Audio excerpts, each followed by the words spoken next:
Hoje, numa turma de primeiro ano, eu estava apresentando a eles o que seria, o que poderia ser a atividade filosófica, né, de oferecer às pessoas reflexão sobre diversos temas, observar a diversidade de opiniões que as pessoas têm, tentar chegar a uma resposta com base não na opinião ou não em dogmas que nós já herdamos dos antepassados,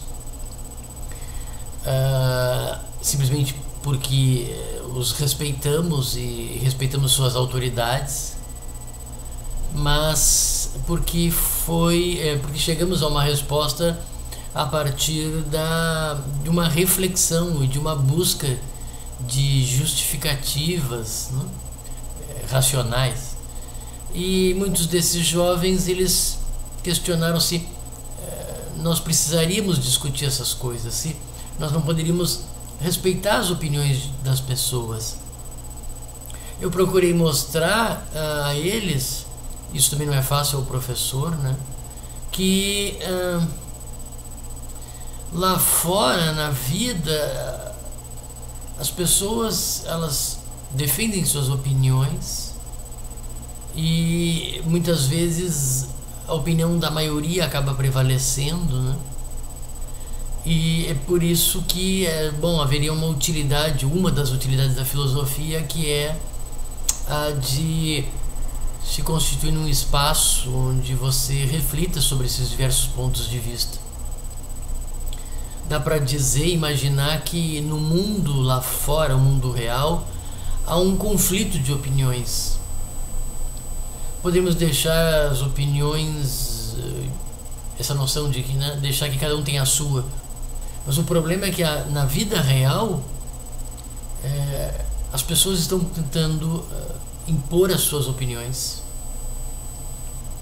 E que talvez a escola tenha essa função de um espaço onde isso se mostra claro, né? Esse combate de pontos de vista, de uma maneira que a escola se constitua e a própria filosofia num espaço quase, não sei se de trégua, mas de um campo neutro, onde essas opiniões são colocadas e apresentadas de modo mais claro.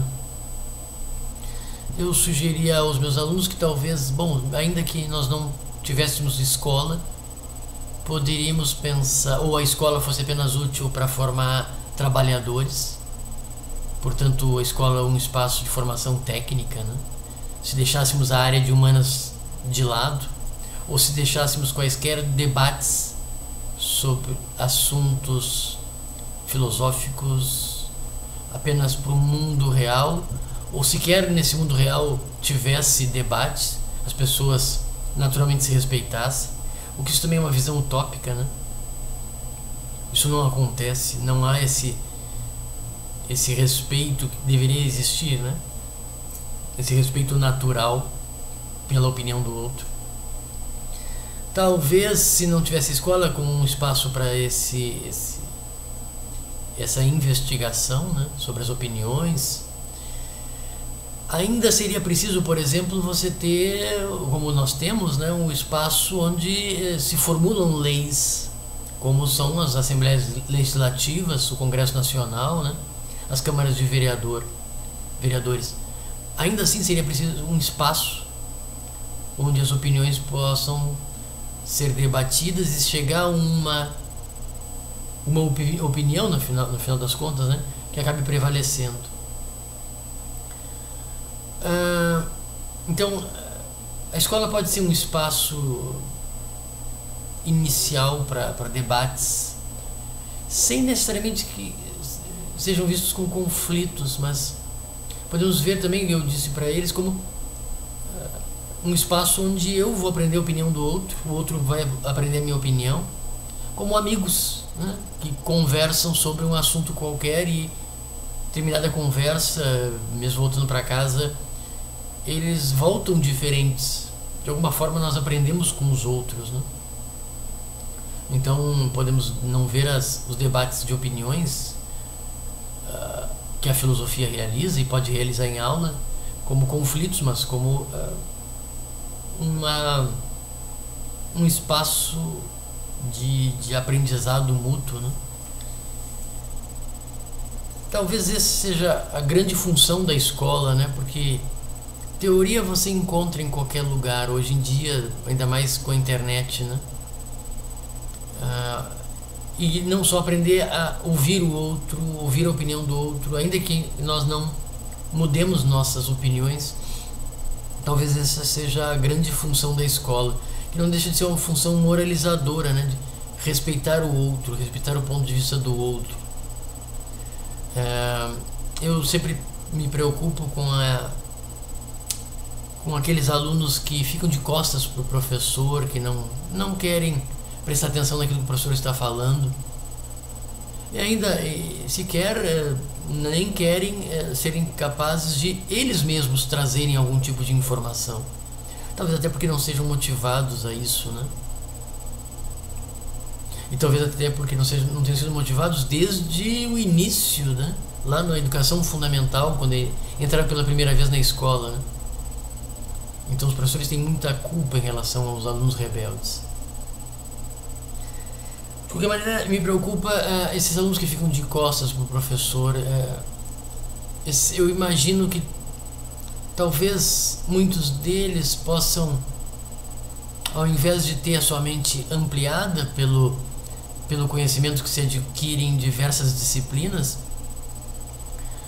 não só isso, talvez sua percepção sendo mantida, limitada, ela acabe dirigida para coisas ruins, em geral levados por amigos, e aqueles maus amigos, né? Diríamos nós.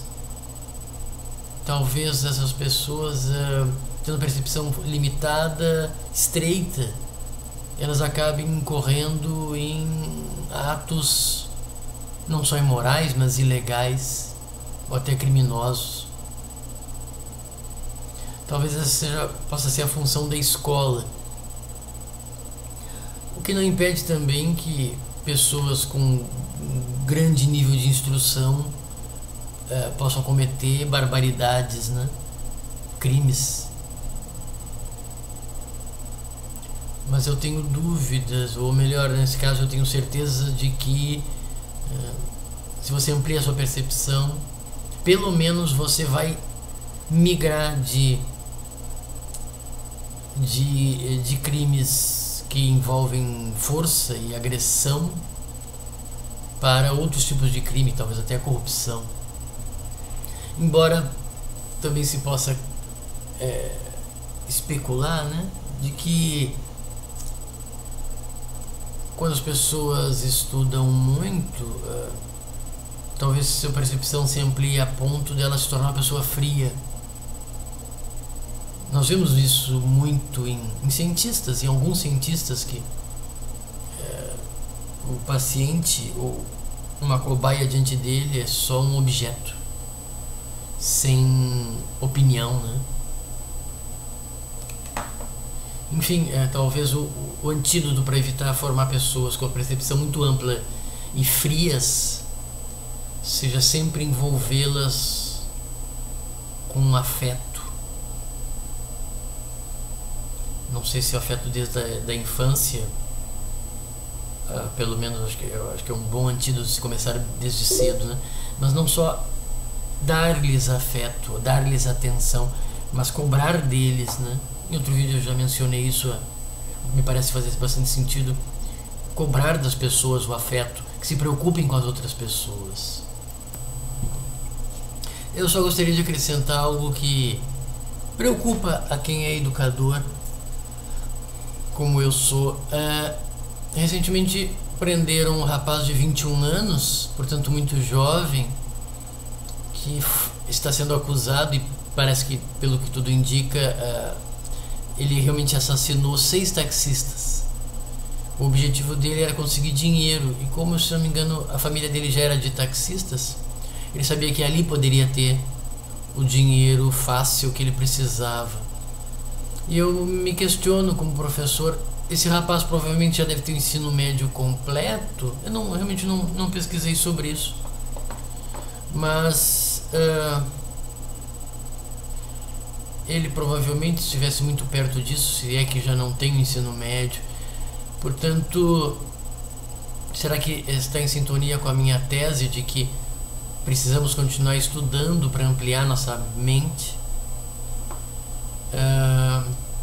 Ou a mente dele já estava suficientemente ampliada para ele se tornar a um ponto em que ele se torne uma pessoa fria, uma pessoa que já não está sensível à dor dos outros, né?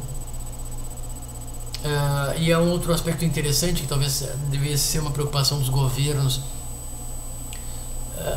Nós temos instituições que nos acompanham desde a família até a escola e que, mal ou bem, elas dão constantemente, reforçam constantemente certas regras. Mas depois que se torna adulto, que outras instituições nos dão regras? O nosso trabalho, o nosso emprego, são empresas privadas, que já estão mais preocupadas com o seu lucro, né, do que com regras. O governo ausente, onde dele nós sabemos apenas notícias de corrupção. As forças policiais também estão corruptas, né? Até que ponto, depois de adulto, nós perdemos referenciais, né? E quando perdemos referenciais, qualquer ação vale, qualquer ação parece legitimada, né? Talvez nós precisássemos de, bom, isso todo mundo fala, né? Instituições as quais nós poderíamos nos inspirar. Instituições estas que hoje não servem de modelo para a sociedade.